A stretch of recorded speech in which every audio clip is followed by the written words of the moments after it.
নমস্কার শ্রোতা বন্ধুরা, আমি স্বাগতা। এসো গল্প শোনাই চ্যানেলের আজকের গল্পের আসরে সবাইকে স্বাগত জানিয়ে শুরু করছি মানবেন্দ্র পালের লেখা একটি ভৌতিক গল্প, নিষেধ। কেন যে হঠাৎ সুদূর দিল্লি থেকে মধুপুরে মিসেস অ্যান্টনিকে চিঠি লিখে বসলাম, সে কথাটা ভেবে আশ্চর্য হয়ে যায়।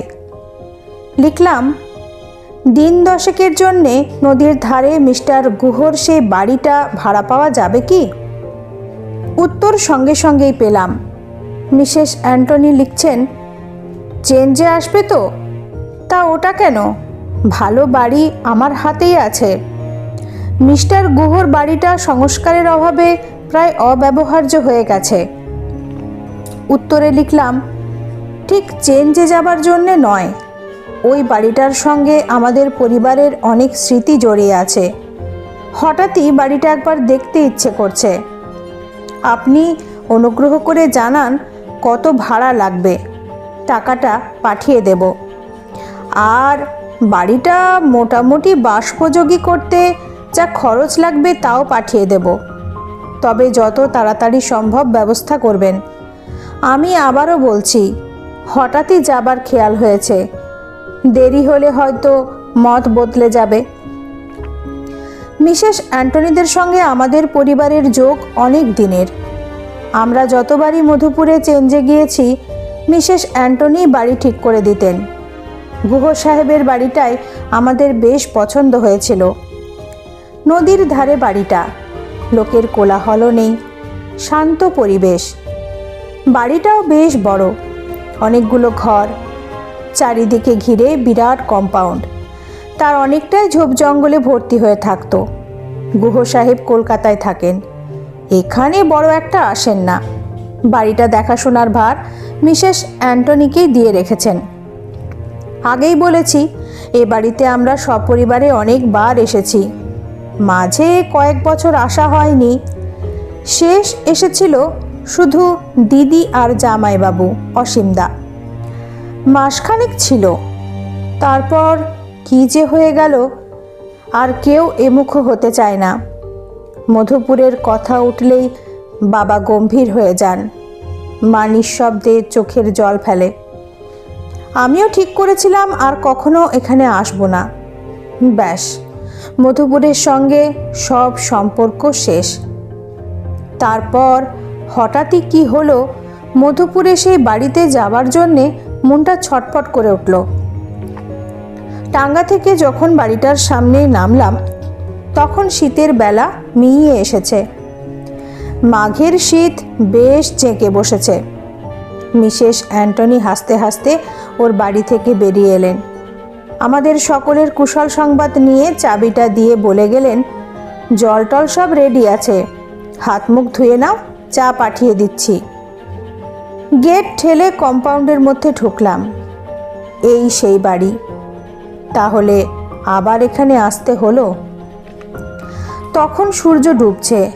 বাড়ির সামনে দীর্ঘ ইউক্যালিপটাস গাছের মাথায় পড়ন্ত সূর্যের ম্লান আলো। এমনই পড়ন্ত রোদের আগেও এই বাড়িরই কার্নিশে কার্নিশে টানা বারান্দার পশ্চিম দিকের মেঝের ওপর কতবার দেখেছি, কিন্তু এমন মন কেমন করা ভাব কখনো হয়নি। তালা খুলে ঘরের মধ্যে ঢুকলাম। এটাই এবার আমার বেডরুম। কিছু কিছু প্লাস্টারের কাজ হয়েছে, হোয়াইট ওয়াশও হয়েছে। জানলায় দরজায় নতুন ছিটকিনি লাগানো হয়েছে। একটা চৌকিরও ব্যবস্থা হয়েছে দেখে খুশি হলাম।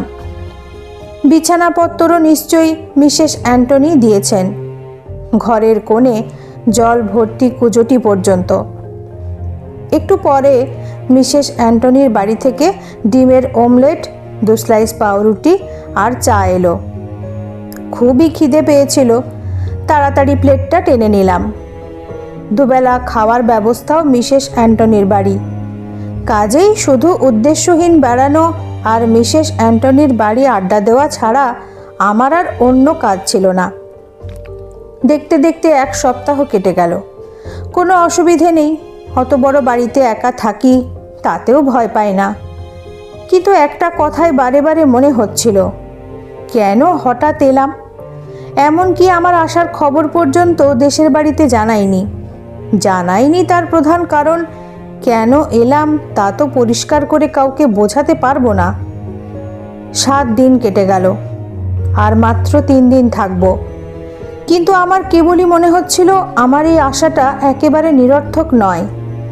নিশ্চয়ই কিছু একটা ঘটবে, কিন্তু কি ঘটতে পারে সে সম্বন্ধে আমার কোনো ধারণাই ছিল না।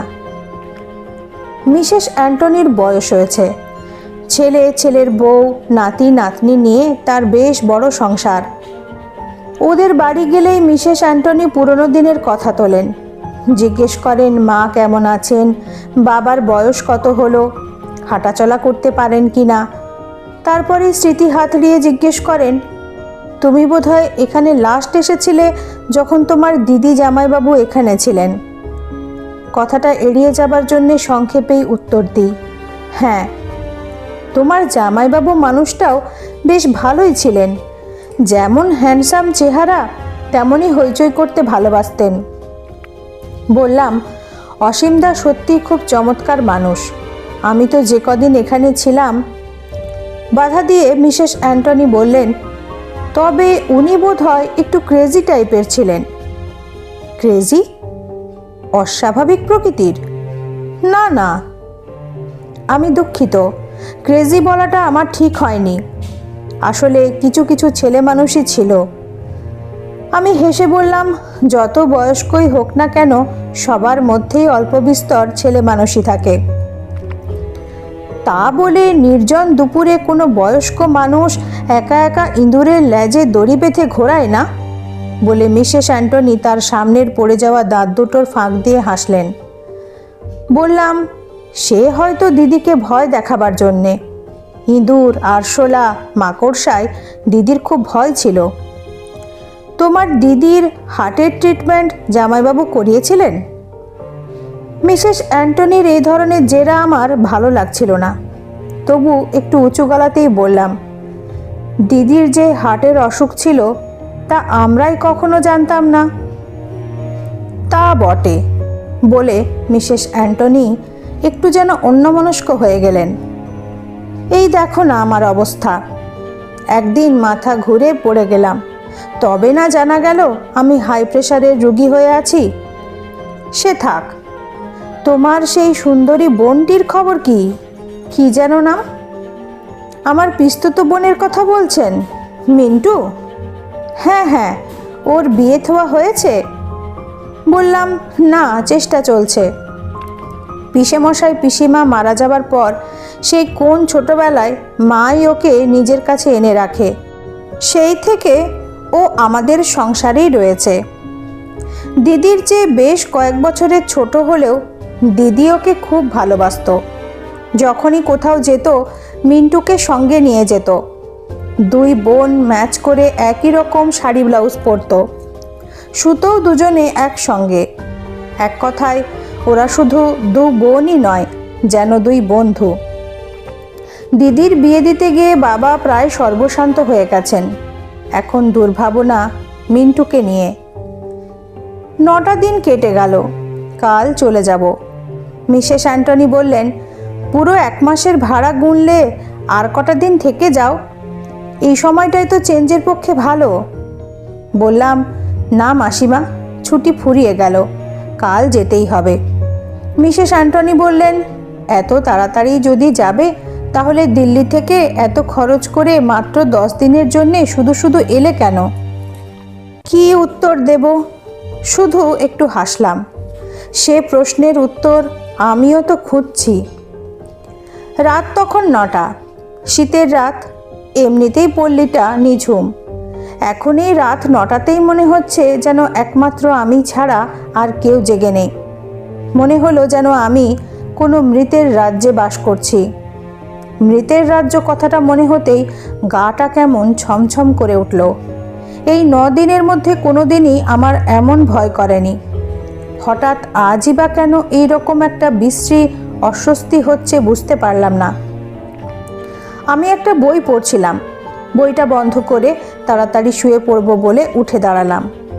আলো নেভাবার আগে দরজাটায় ঠিকমতো খিল দিয়েছি কিনা দেখে নিলাম। জানলাগুলোও দেখে নিলাম, ভেতর থেকে বন্ধ। আলো নেভাতে যাচ্ছি, হঠাৎ মনে হলো এই মুহূর্তে ঘরে আমি একা নই। এতক্ষণ ঘরের মধ্যে যে বদ্ধ বাতাসটা ছিল, হঠাৎ তার তাপমাত্রাটাও কেমন কমে গেল অস্বাভাবিক মতো। আমি শীতে কুঁকড়ে গেলাম। আর তখনই দেখলাম কেউ একজন প্রায় নিঃশব্দে আমার বিছানার দিকে এগিয়ে আসছে। আমার সর্বাঙ্গ ভয়ে কাঁটা দিয়ে উঠল।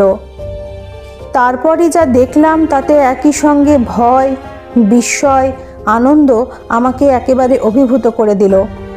দেখলাম আমার দিদি, যে কয়েক বছর আগে এই বাড়িতেই হঠাৎ হার্ট অ্যাটাকে মারা গিয়েছিল, সে আমার বিছানার এক কোণে তার সেই চির অভ্যস্ত ভঙ্গিতে বসে রয়েছে।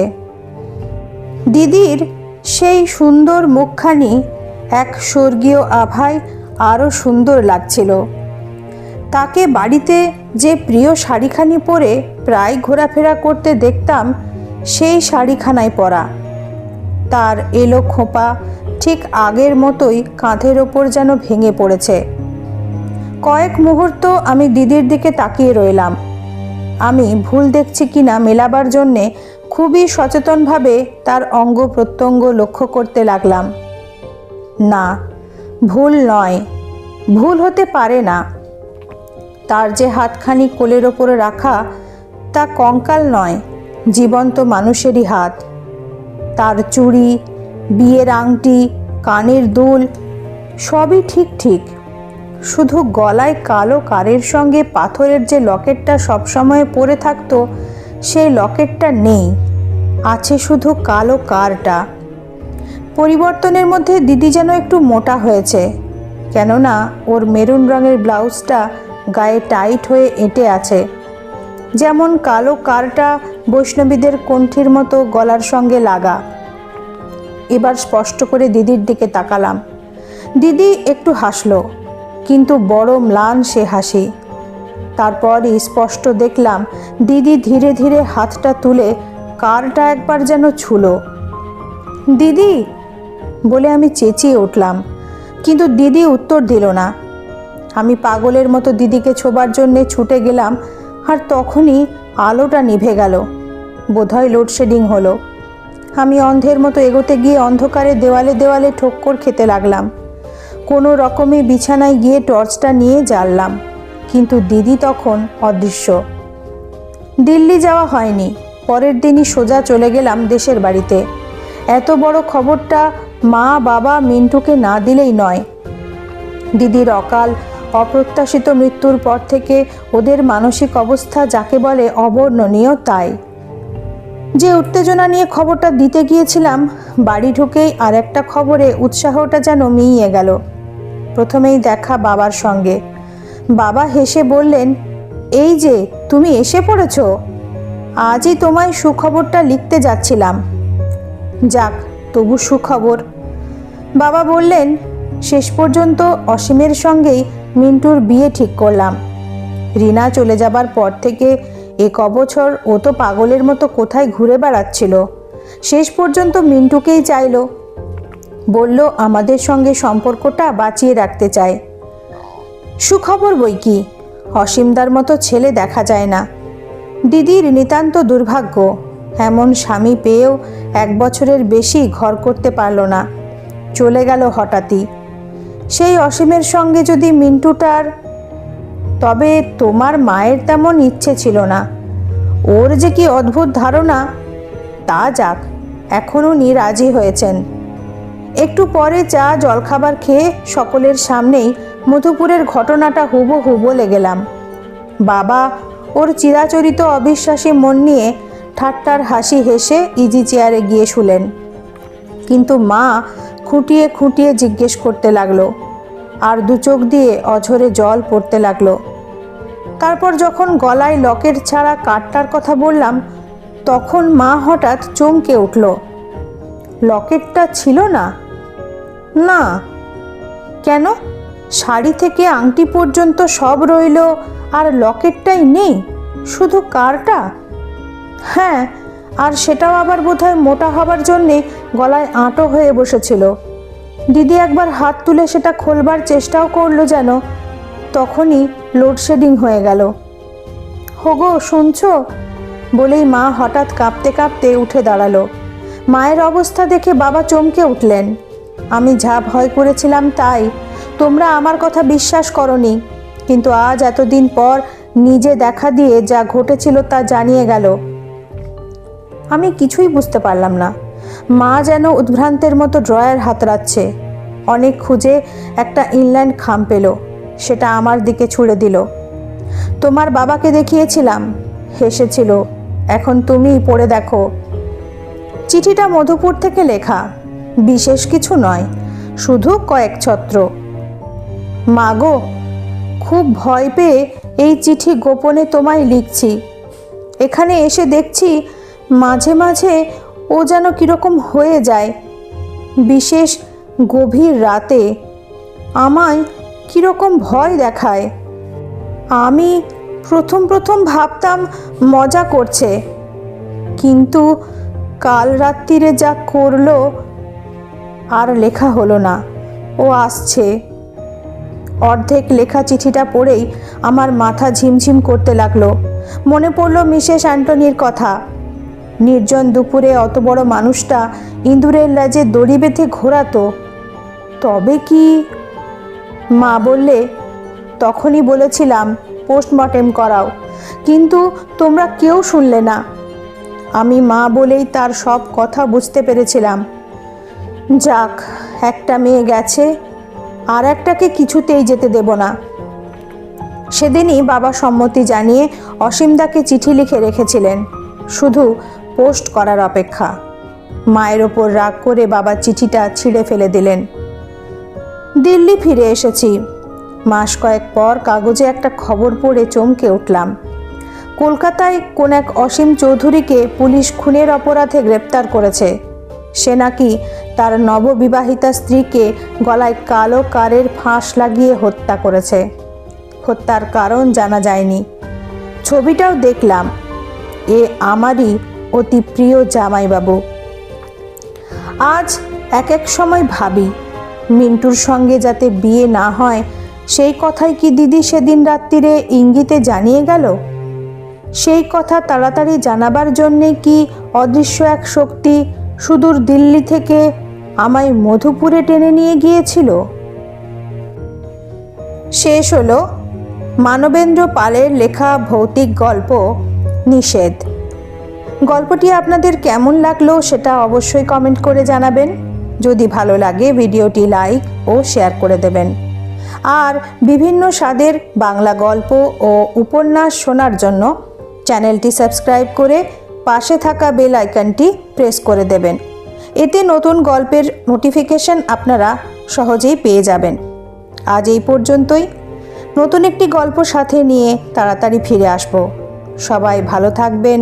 নমস্কার।